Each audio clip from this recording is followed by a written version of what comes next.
Jason, JROCK Houston, and you are listening to Chaotic Riffs Magazine. We can be found on the web at www.chaoticriffs.com. And our special guest tonight is Singer Jacob Cade. How are you doing tonight, Jacob? I'm doing really well, man. I'm happy to be here. Thank you for having me on, man. Now, how long have you been making music? I got to ask, because I just checked out your latest single, which is, of course, "What's Your Problem?" Is really a great rockin' tune, kind of has a GNR vibe to me. But what I really dug about it too is it really has an original. You have your own original sound, and I think that's cool. Awesome, man. Thank you so much. I'm really happy you like it.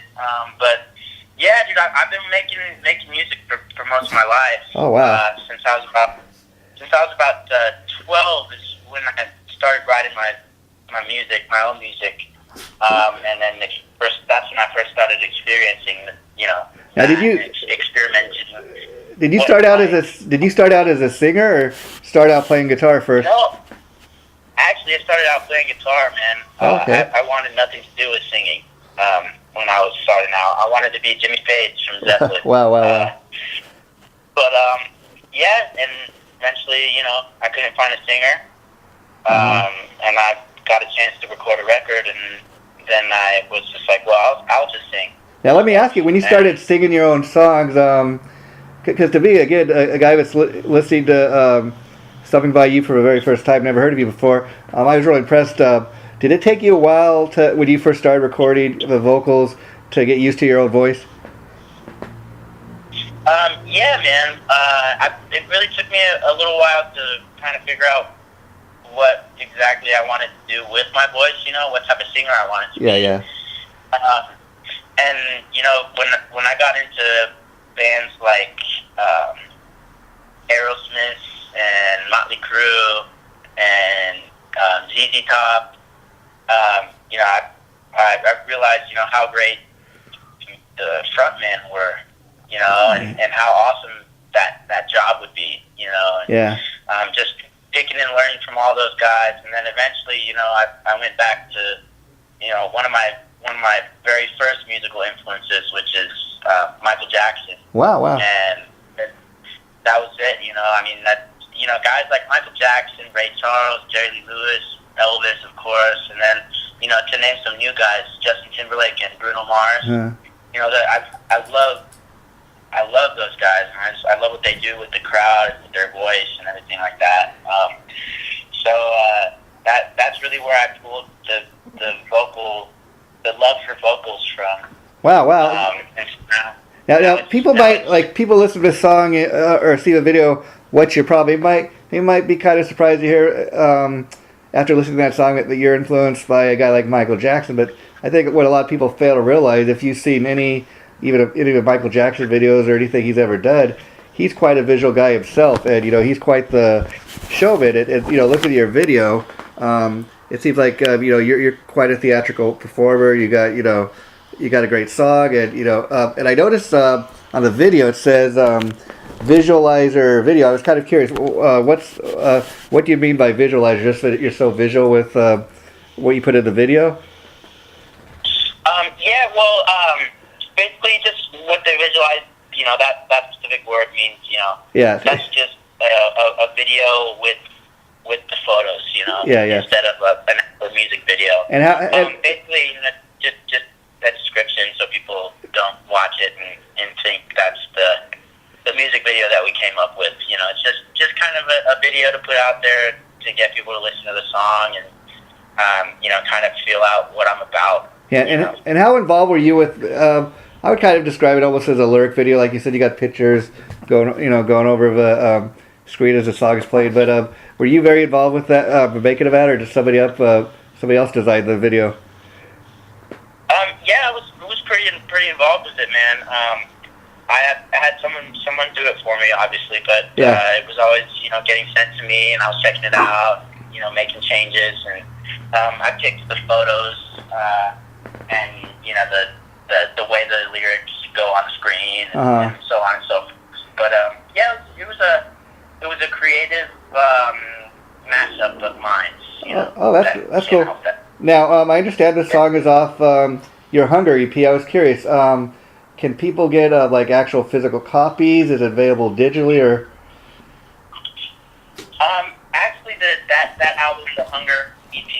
be released in January or February of 2018. So, wow. Unfortunately, it's not out yet.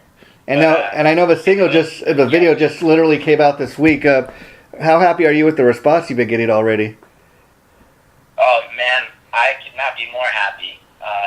It's really doing a good job, and it's almost surreal for me a little bit, but I'm loving it, dude, and I'm so glad people are digging the song, and I'm so excited to go out on tour with Bowflex. And yeah, and I understand the tour kicks off on November 24th, goes till like December 16th. So that's how did you hook up with those guys and get on their tour?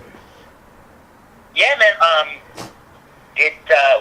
What really happened there was we got connected through a man named Barry Lyons. Okay. Who I started working with recently, who's out of LA, and that guy's really been working nonstop for us and doing a great job. I couldn't thank him enough for what he's doing. But yeah, he connected us with Globoflex and asked the guys if they would be willing to have a relatively new act on their bill, and they saw me and they said yes. So from then on, it was just a snowball effect to putting it all together, and now we're here. About to go out. Yeah. Yeah, and so talking about, because of course this is the single "What's Your Problem." That's the song that most people heard right now. So how many more tunes are going to be on the EP besides the single? There's going to be 5 other ones. Oh, so cool. 6 total. 6 total. 6 total songs. And they're all, most of them, half of them are co-writes, and the other half are just me.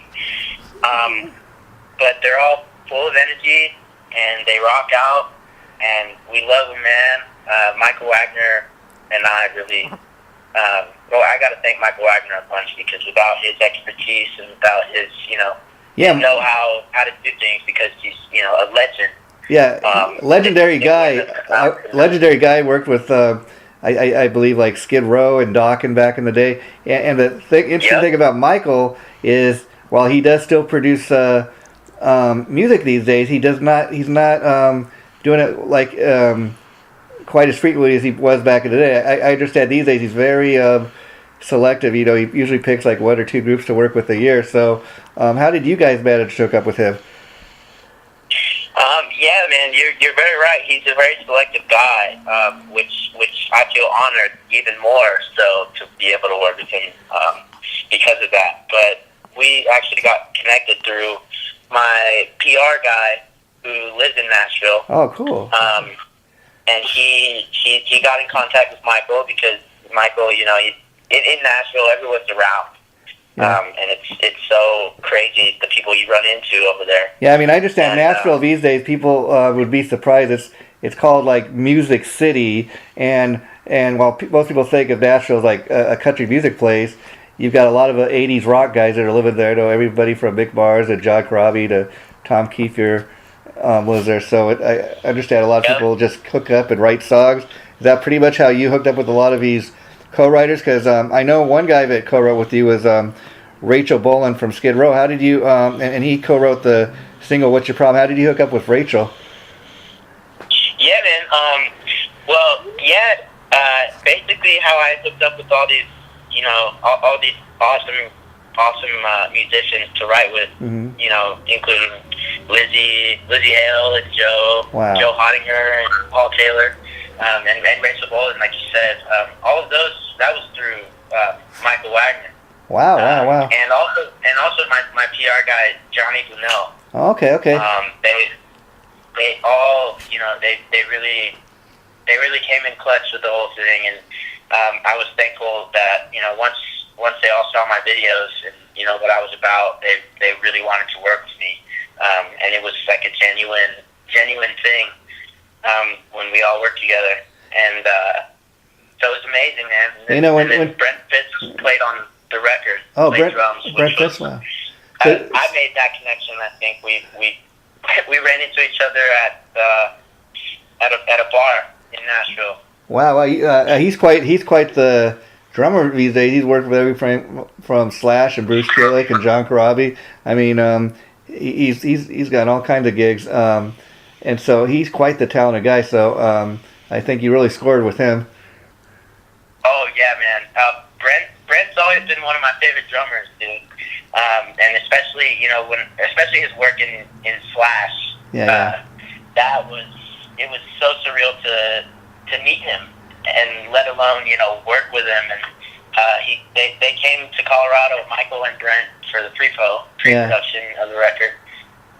So it was really, really crazy to hang around with those guys and work with them and get so close. Yeah, and people know Brent from like you said, Slash. A lot of people know him from playing with Slash.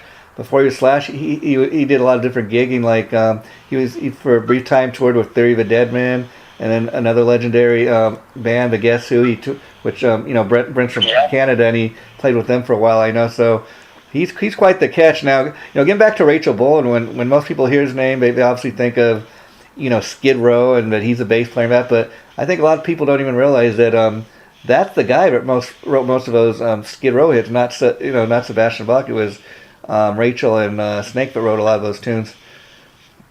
Yeah, man. What a great musician, dude. Very, very talented writer. I was very, very honored to work with him, man. And I'm a Skid Row fan. Yeah, obviously. When you grow up loving that type of music, you can't skip over Skid Row. Yeah. Because they're so influential. But I remember working with him. I remember pulling up to his house, and it was just a nice, genuine guy. We went up to his studio. I pulled out my guitar and I started jamming on some riffs that I was working on, and I showed him. I put together kind of the structure of What's Your Problem, and then he got his bass, and we worked on it together, and we kind of molded it out roughly. Uh-huh. And after that, we went in, recorded it, and then put some lyrics on it. And the lyrics took most of the time. Yeah. But it was a really cool way to kind of put our creative minds together and get an awesome song out of it. So I got to ask, during the recording of the EP, you mentioned you were in Michael, I guess, studio in Nashville. Was everybody, like all the musicians you were working with, were you guys actually in the same room recording the songs together? Did everybody kind of record their parts separately, which I know is a modern way of doing things? Yeah, well, the way we did it really is once we got to Nashville, we already had some pre-production recordings done, so we kind of follow along what we were going to do. But the way it really was set up is Brent was in a live room with all the drums mic'd up, and then my dad and myself were in the control room, and we all played the songs through together while we recorded the drums. And then once all the drums were recorded, my dad and I would kind of would stop playing, and then Brent would kind of finalize a couple parts, and we would kind of restructure anything that we needed to and fix all the little things. And then after the drums were all done, then we did the bass overdubs, and then after the bass overdubs, we did guitar overdubs, and then after that, vocals, obviously. And then after vocals, we did a whole bunch of percussion and extra things that needs to be done. And then also I had Paul Taylor come in and play keyboards. Oh, wow. On the record. Yeah, of course, Paul Taylor from Winger and Alice Cooper. He's another legendary guy. Yeah, man. So did you have the same group of guys? That guy is a great guy. Yeah. Man. Love Paul. He's one of those musicians, very talented, but I also feel very underrated. You know what I mean? As long as he's been around, he sometimes some of these guys just don't get the dues they're deserved. Yeah, man. Yeah. No, that guy. I can tell you, he can play just about anything that you put in his hands. And he's a phenomenal writer. Oh yeah. Phenomenal keyboard player, and a great guy to talk to also. Yeah, I mean, on the phone or anywhere. He's just an all around awesome individual guy. Yeah. Now let me ask you: did you have the same group of players play on all 6 songs, or did you have different guys on different tracks?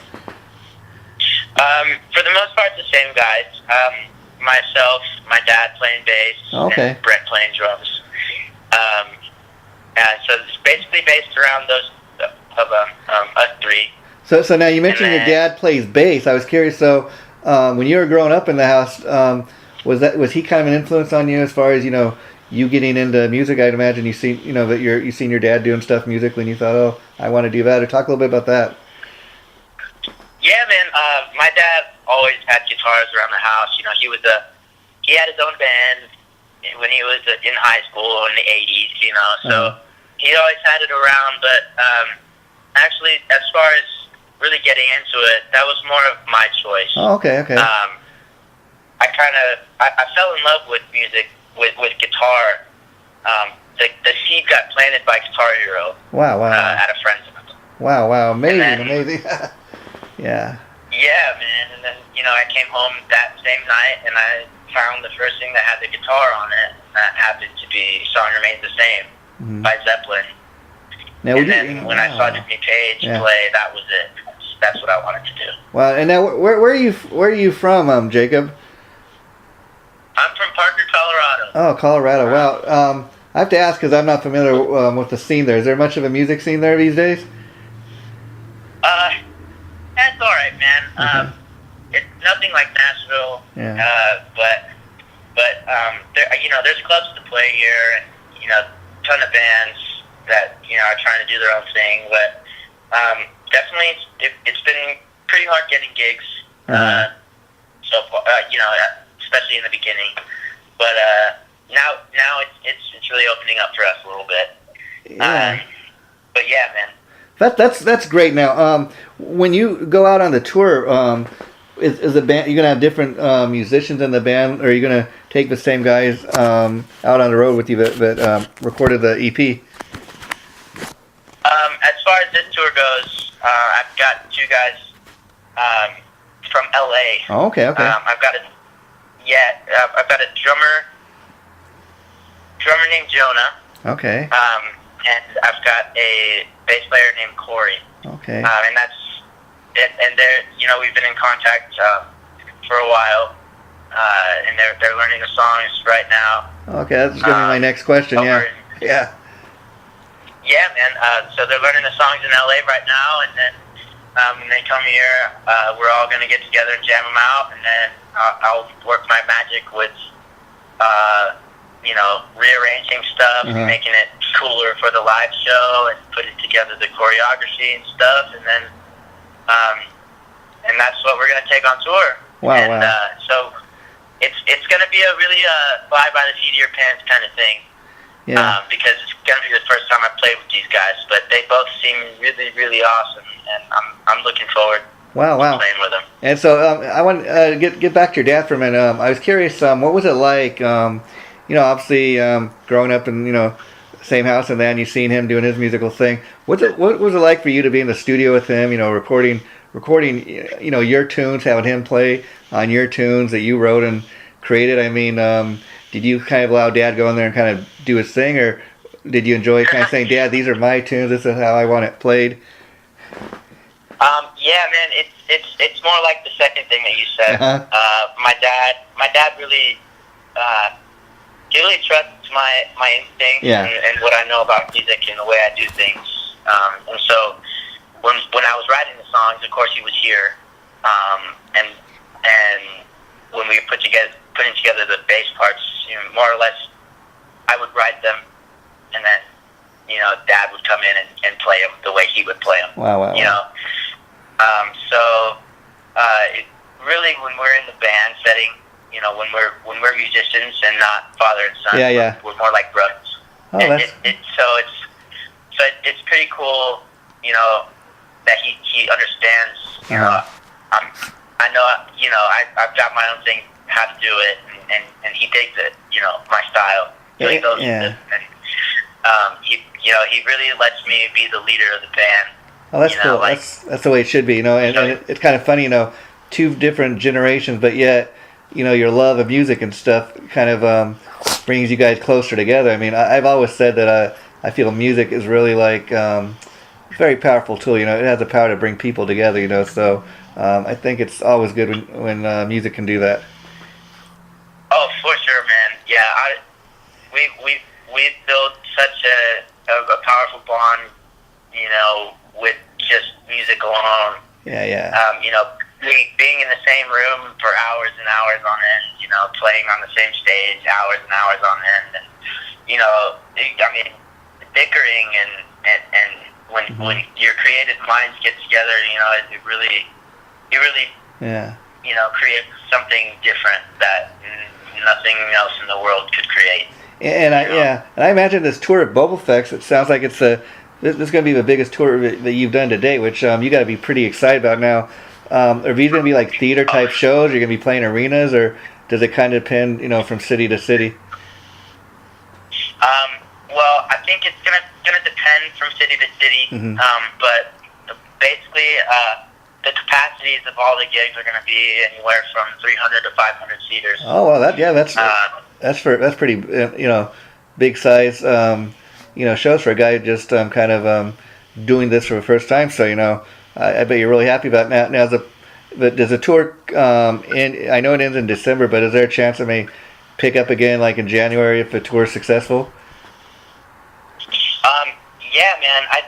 I believe after the tour ends, we got a couple gigs in January that are here. Okay. And then in February we've got a gig here, pretty big one. And then in February we have something else in Vegas. Wow.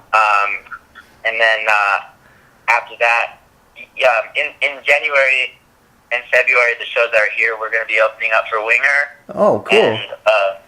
And Autograph. Wow. So those are going to be some pretty big gigs. And then in Vegas, we're going to be playing at the Hard Rock. Oh, cool. The Hard Rock Hotel. Wow. So you got some pretty big shows. You got some pretty big shows.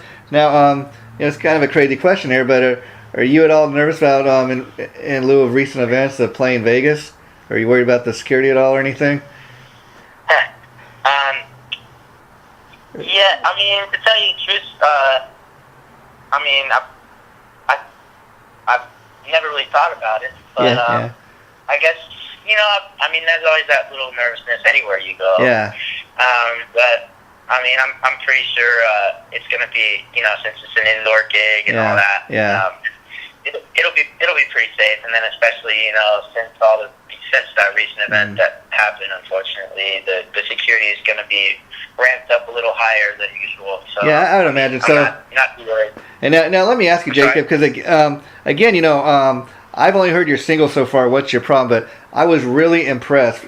I think a lot of times when I listen to music, I love songs that are really well written, that tell a great story. Like I listen to this song and it's got a really great rockin' attitude, and it's amazing because like you tell me that vocally like you're influenced by guys like Michael Jackson and Justin Bieber. I can kind of if I listen close enough hear kind of those influences coming out in the singing. But like I said, it's a real rockin' tune, and just based on this one song alone, I'm really impressed, and I can't wait to hear the rest of the album when it drops. Now, talk a little bit about your decision to rather than release a full length to just release like a 6-song EP. I know a lot of bands are doing that. Is it just a matter of kind of I want to put this out so people can check out what I'm about, and then the full length will be released down the line? Well, yeah, man, I really appreciate the accolades on the song, man. I'm really happy you dig it, and I'm super excited for the rest of the EP to come out. All the songs really have great energy and all that good stuff. But basically, the decision for putting out a shorter record is just kind of to grow our exposure. Yeah. I could see that. I could see that. Now let me ask you again. Anybody who listens to this single, "What's Your Problem," would you say generally like the other 5 songs sound a lot like that, or would you say kind of the other 5 tracks kind of stand out on their own, and there's different types of songs on the rest of the album, or would you say a lot of them have that up rock and beat? There's they basically stand on their own, man. Yeah, the song really has its own flavor to it, which was kind of the idea with this thing. Yeah. I'm very diversified with the music that I'm into and that I listen to and that I write. So with every song, we really tried to kind of zero in on the rock and roll thing, and then kind of bring in, on each song a different flavor of what we were trying to do. There's anything like there's a little bit of funk on the record, some pop, there's some heavy metal, there's a ballad.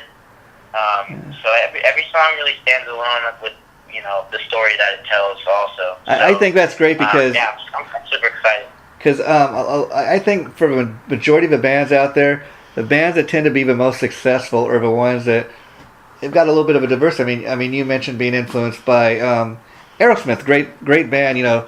Joe Perry, Steven Tyler, they write great songs. I mean, they have everything from a song like Walk This Way to Rats in the Cellar to Dream On. So anytime that you can write a diverse type of song, kind of stands out, and that's why you mentioned Motley Crue. I love bands like that too, because not only can they write great songs with great hooks that you memorize, played on the radio and everything, but very visual bands, and so like I could just watching that video of yours, I could just imagine you being up on stage rocking out, and it left me, like I said, wanting more. I can't wait to hear the other 5 tunes now, so I think that's why you got a real good chance at really seeing some success come your way, because you did not just go to the studio and just write a bunch of tunes that sound all the same. You took the time to write these tunes, and like you said, you gave each song kind of a character of its own, and I think any time a band does that, those are the bands that kind of really stand out, if you know what I mean. Thank you so much, man. Yeah, I really appreciate that. But yeah, the visual thing, like you said, is a super huge thing for me. Anytime I go and see a show, anytime I see any band in a video or anything like that, the visual thing is what pulls me in. That's what makes me want to, be a fan of theirs. Yeah. And that's what makes people, want to be them.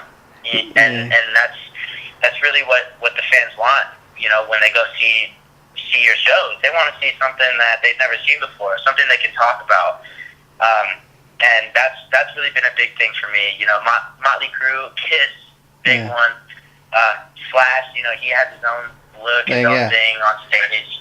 And, guys like Michael Jackson, Justin Timberlake, Bruno Mars, James Brown, man. It's all about the show.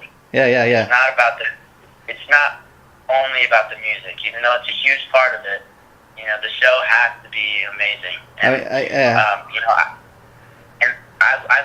I learned from guys like I just mentioned, and Prince, that when you go on stage, you go up there to murder whoever. It was there before. Before you. Yeah, exactly. Yeah. Like I often say, if I want to just listen to a record, I'll go home and put the record on. But when I go see a band live, I want to be impressed. I want to be entertained. I want to, I want to get my money's worth. If you know what I mean. That's why, like you said, you go see a band, like Kiss or Motley Crue. I mean, Motley Crue just, they played their last show 2 years ago now, and they retired. But after 35 years of doing it, and every thing about a band like Motley Crue, every time, even if they play the same, same set list, which was not always the case, but even if they played the same set list, you got a different show every time you seen Motley Crue, if you know what I mean.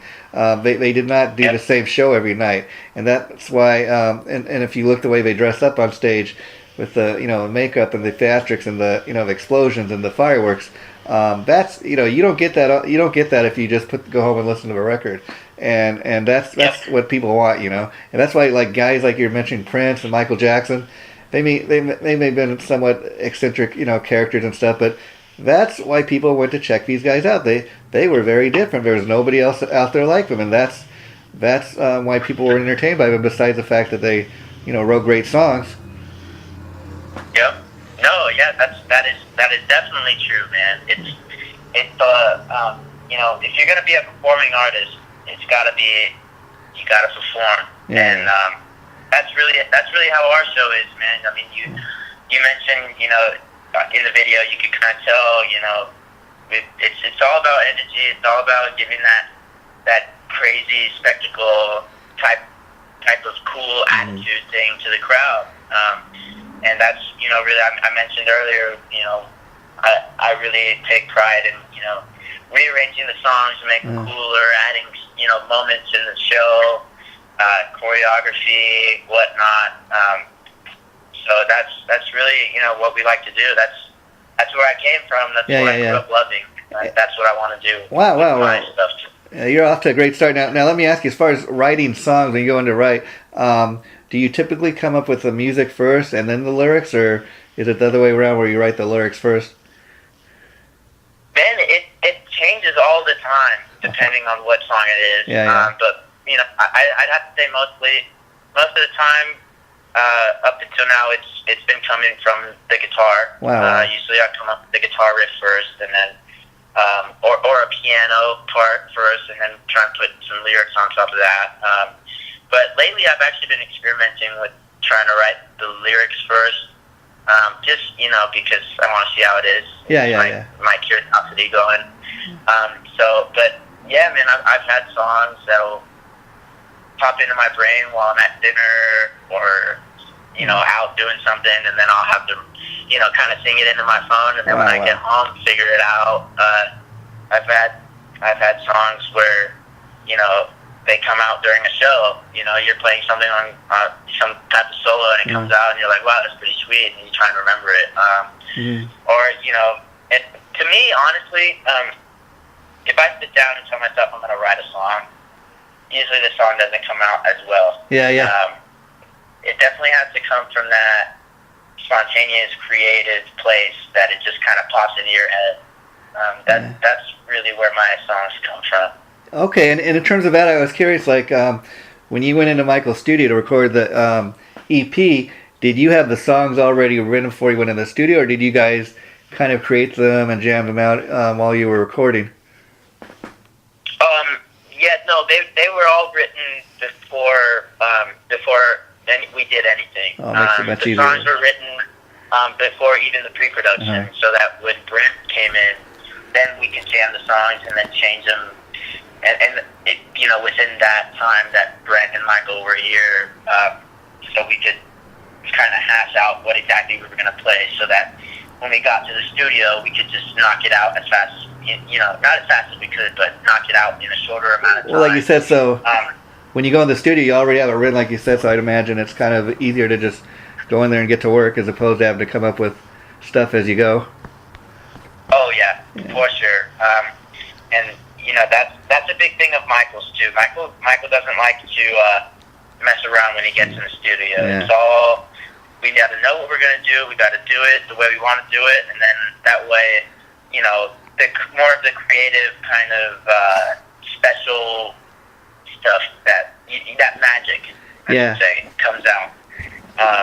Because when you're in there and you're thinking about parts to play, you're thinking about what you're gonna write next, and you're thinking about it too much, then all the magic's gone, and it just becomes going through the motions. And that's a big no-no in Michael's way of working. So okay.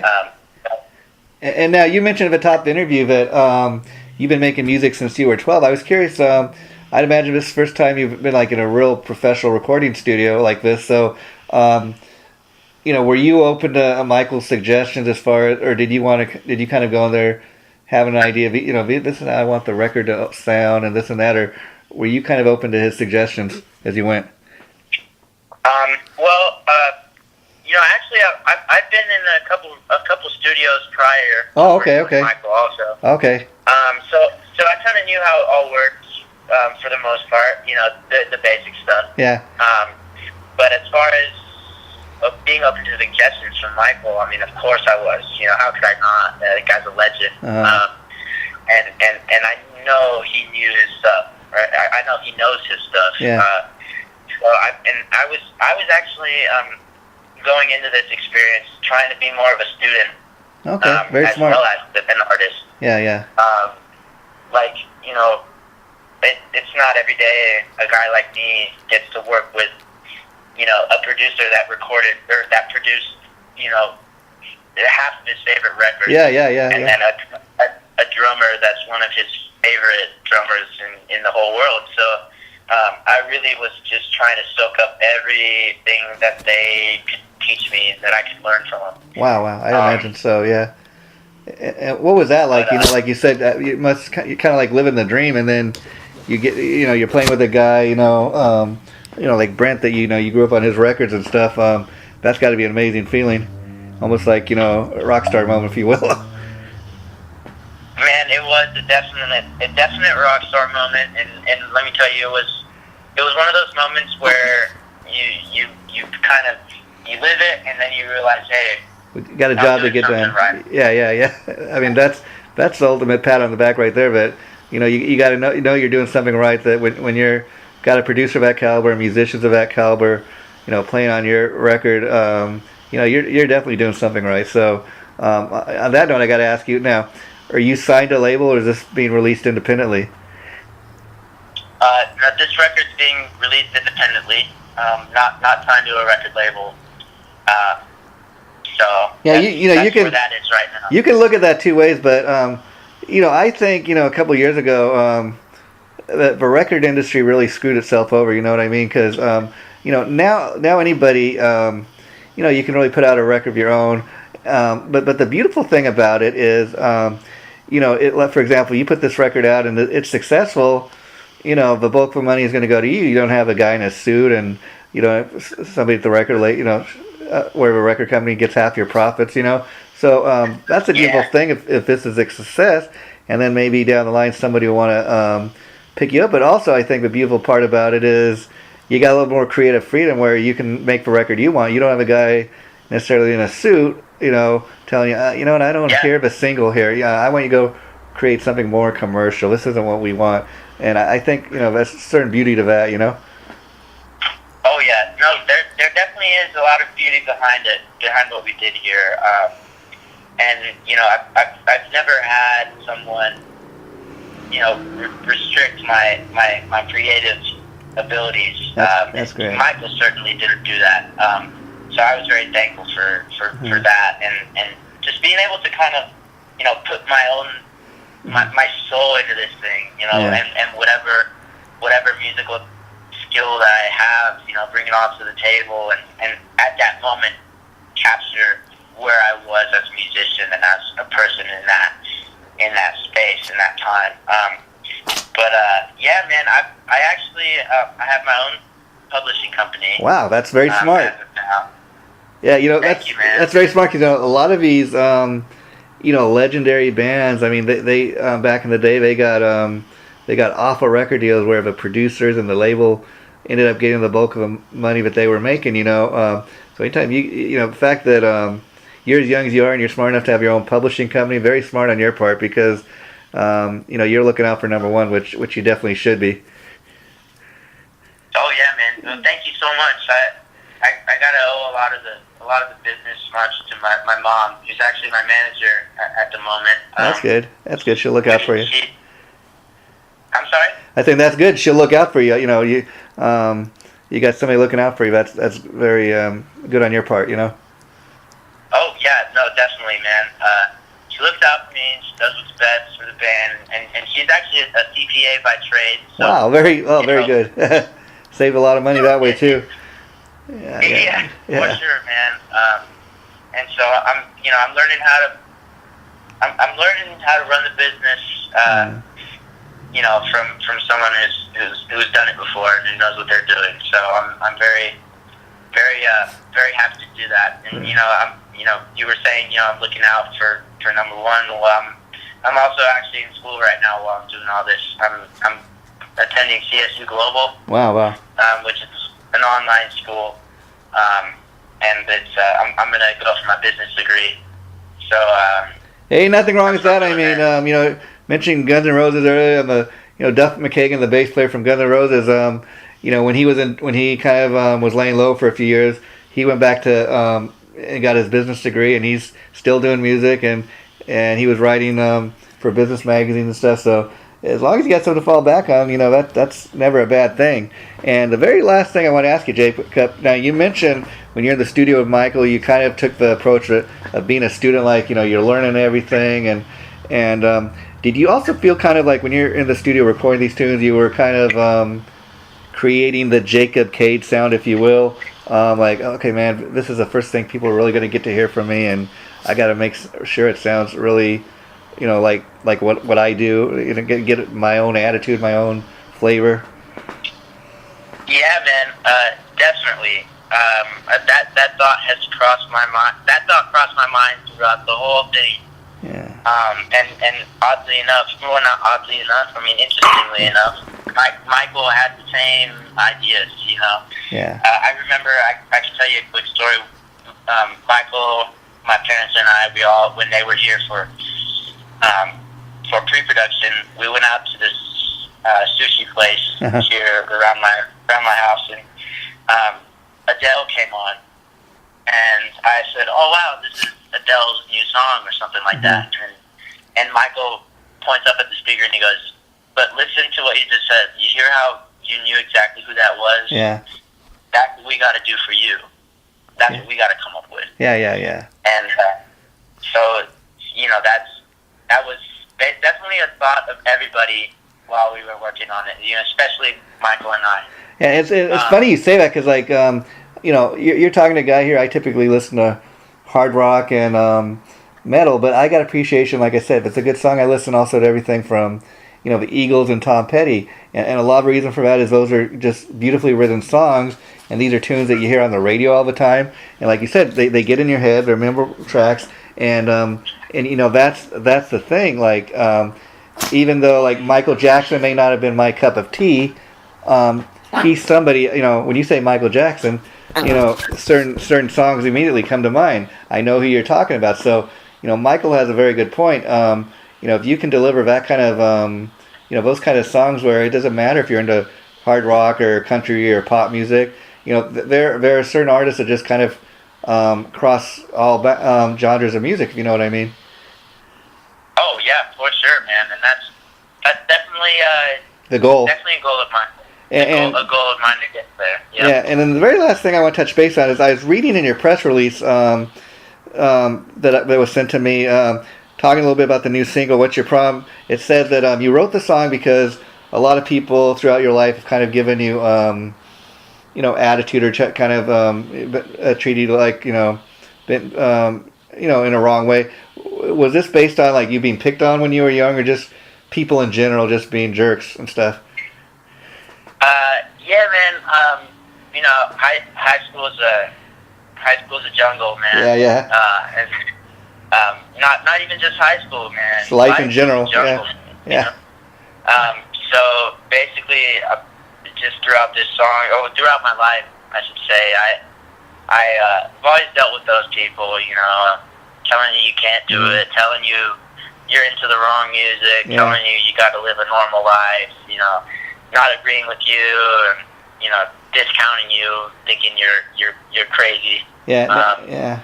And so basically, for this song, like I said in the press release, it's basically for those people that are different. They get told they're different. They get told that they don't fit in, but it's a good thing. Beautiful message behind the song. Now, let me ask you, now that you've made the record and you're getting ready to go on tour and stuff, and you have a certain bit of success now, have any of these people that mistreated you in the past, are they coming back around trying to be friends with you or anything? Have you experienced anything like that yet? Well, in all honesty, yeah, man. Of course. yeah. That's life, I tell you. But yeah, man. But you know what? I'm the type of guy I don't really try and hold grudges or anything like that. That's cool, but that's the best. That's the best thing about being successful. Not necessarily hold grudges, but you just you kind of see it. Maybe I wasn't so wrong, about my ideas and stuff. Look at what's happening to me now. So it's just always nice to kind of know that you're on the right track. So Jacob, I want to thank you so much for taking time to talk to me. I really enjoyed speaking with you, and please keep in touch because once your album drops, I'd like to kind of interview about the whole all 6 tracks and kind of help you promote that. So, what's the album like? Do we have a release date for that, or is that pending? It's still pending. I know for sure it's going to be January or February of 2018. And once it drops, have you decided if like it's just going to be released digitally, where people will be able to get physical copies as well? Have you thought that far in advance? There's definitely going to be physical copies of CDs and vinyl. Oh, vinyl. Beautiful, so, beautiful. It's amazing that vinyl is making kind of a comeback these days, but you know, that's great, because I'm really, like we were talking earlier, I'm an old school guy.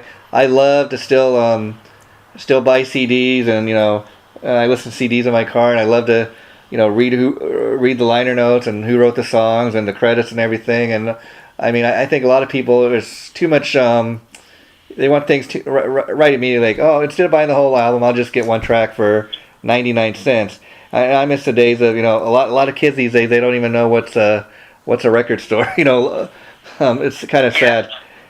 But thanks so much, Jacob, for talking to us, and I'll be sure to let Chip know when the interview gets posted, and then, like I said, keep in touch, and when the album does drop, we can do this again if you'd like.